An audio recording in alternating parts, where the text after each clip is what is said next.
Две мерки со цел да се обезбеди стабилна достапност на ѓубривата и заштита на земјоделците од растот на цените се донесени, посочи министерот за земјоделство, шумарство и водостопанство Цветан Трипуновски. Овие мерки ќе стапат на сила веднаш и ќе важат до 31 мај оваа година. Според министерот, со вакви одлуки се очекува стабилизација и намалување на цените на ѓубривата на домашниот пазар.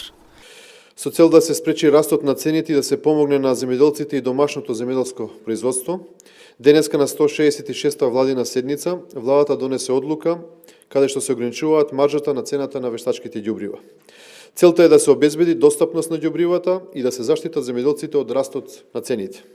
Станува збор за две одлуки кои што ќе стапат на сила и истите ќе се применуваат до 31 мај оваа година.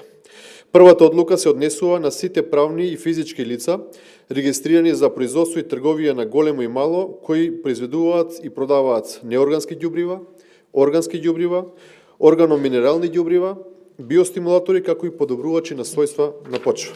Трипуновски истакна дека со донесените мерки се спречуваат евентуални недостатоци на ѓубривата и се обезбедува нивната редовна достапност на пазарот. Тој посочи дека со втората одлука се ограничува растот на цените преку намалување од 10% на залихите набавени по стари цени. Според него, овие мерки ќе придонесат за стабилизација и намалување на цените, со цел заштита на земјоделците.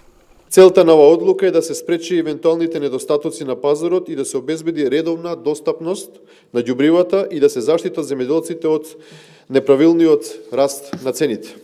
Со втората одлука која што денеска е донесена, се ограничува растот на цените на ѓубривата на домашниот пазар, односно се коригира продажната цена за 10% намалување на залихите кои што ги имаат продавачите набавено по стари набавни цени. Со овие две одлуки се прави стабилизација на цените на ѓубривата, односно нивна корекција намалување. Трипуновски беше дециден. Овие мерки се со цел стабилизација на цените на ѓубривата, односно нивна корекција намалување.